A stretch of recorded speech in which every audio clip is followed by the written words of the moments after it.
প্রথমে আমি আপনাদেরকে দেখাচ্ছি।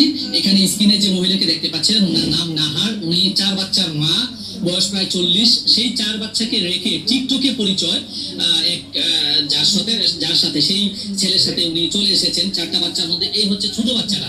এই ছোট বাচ্চাটা সহ আরো 3টা বাচ্চা বাড়িতে আছে। এই বাচ্চাগুলোকে রেখে উনি ওনার যে পরকীয়া প্রেমিক জুবের তার নাম, তার সাথে চলে এসেছে। এবং এই মহিলার বয়স হচ্ছে প্রায় 40 ঊর্ধ্ব, আর ছেলেটির বয়স বড়জোর 20 কিংবা 22 হবে। হ্যাঁ, আমরা একটু এই মহিলার বর্তমান যিনি স্বামী, যে স্বামী সংসার ছেড়ে চলে এসেছে, আপনার একটু ওনার সঙ্গে একটু কথা বলবো। জি, আসসালামু আলাইকুম। আপনার নামটা এবং বাড়ি কোথা থেকে?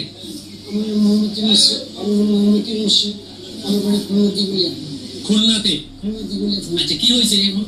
আপনার ওয়াইফ চলে আসছে কেন? চলে আসছে আমি হচ্ছে 5 মাস ধরে জেলে, এবারে 5 মাস পরে আসছি। এর দিকে যা লাগে দেনা করে মাত্র সাক্ষী আমি সংসার চালাই গেছি। এর দিকে ওর কাছে কিছু টাকা ছিল,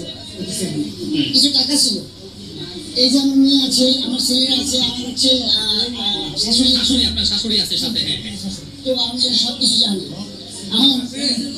এই ছেলে আমার ওয়াইফকে বিভিন্ন ধরনের চেকিং করে, বিভিন্ন ধরনের লোকগুলোর সাথে আমার ঘরে যেগুলি টাকাগুলি ছিল, স্বর্ণ ছিল না, যেগুলি টাকা ছিল সব নিয়ে চলে আসছে। আচ্ছা, আপনাদের সংসার কত বছরের? 22 বছর। 22 বছরের। 22 বছর। কয়টা সন্তান আছে আপনার? আমার 3টা ছেলে, একটা মেয়ে। মেয়ের বার করে বিয়ে দিয়ে দিয়েছি, ওই জামাই। আচ্ছা, বুঝতে পারছি।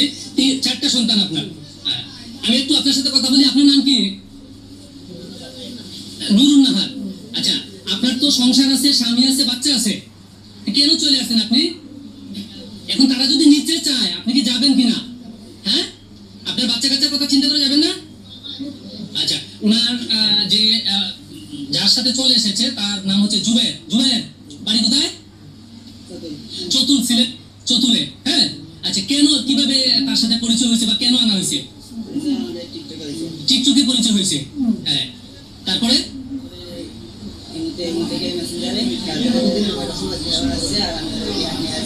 কতদিনের পরিচয়? 15-20 দিনের পরিচয়। ওরে নিয়ে আসছেন। হ্যাঁ, এখন ওরে কি করতে চাইতেছেন? রাখতে চাইতেছেন না দিয়ে দেবেন? সংসার করতে চাইতেছেন। আচ্ছা, আপনাদের বয়সের ব্যবধান তো অর্ধ-অর্ধি। আপনি কি বিবাহিত? মানে আগে বিয়ে করছেন? আপনি আগে বিয়ে করছেন? ওই বউ কই? তার মানে এটা কত নম্বর বউ? 2 নম্বর বউ। এই হচ্ছে বর্তমান সমাজের অবস্থা। প্রিয় দর্শক, ভিডিওটি দেখতে পেয়েছেন?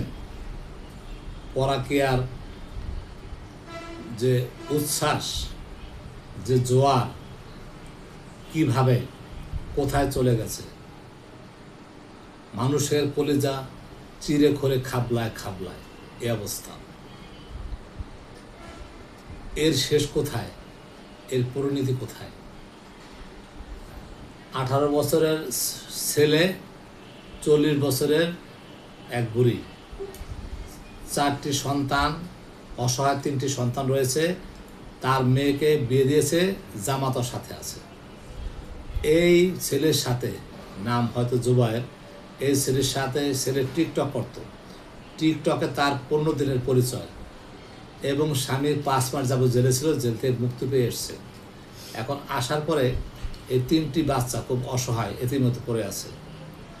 ওই বেটা গরিব লোক, সে হয়তো দিনমজুরের কাজ করে,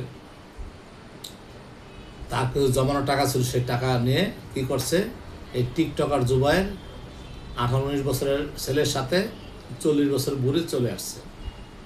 এখন একটি বাড়িতে বসে এটির সমাধান হতে চেয়েছিল স্বামী এবং মেয়ের জামাতা মেয়ে, কিন্তু পরকীয়া প্রেমিক, দিনমজুর স্ত্রী, সে তার স্বামীর ঘরে যাবে না, তার বাচ্চা কাচ্চার প্রতি কোনো মায়া মমতা নেই। সে জুবাইরের সাথে যাবে, আর জুবাইরের আগের এক বিয়ে আছে টিকটকার, জুবাইরও তাকে নিয়ে যাবে। ঘটনার সময়টা কি বুঝলেন? আমাদের সমাজের অধপতন, অবক্ষয় কোথায় গিয়ে ঠেকেছে? একটু চিন্তা করে ভাবতে পেরেছেন আপনারা? কি করবেন, কার জন্য কি করবেন, কাকে আপনি বিশ্বাস করবেন? বিশ্বাস কিভাবে জন্মাবে?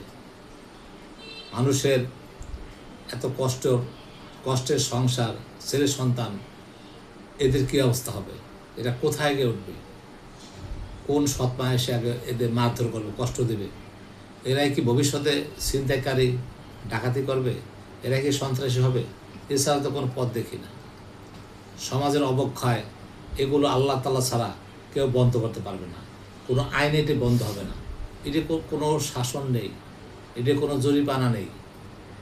এভাবে কি দেশ চলবে? এভাবে সমাজ চলবে? মানুষ কীভাবে কষ্ট করবে? মানুষ কীভাবে প্রতারিত হবে? এই ঠিকানার শেষ কোথায়? আমি সৈয়দ মাহবুব রহমান মুন্সিগঞ্জ থেকে। আল্লাহ হাফেজ। ভিডিওটি লাইক, কমেন্ট, শেয়ার করে ছড়িয়ে দেবেন।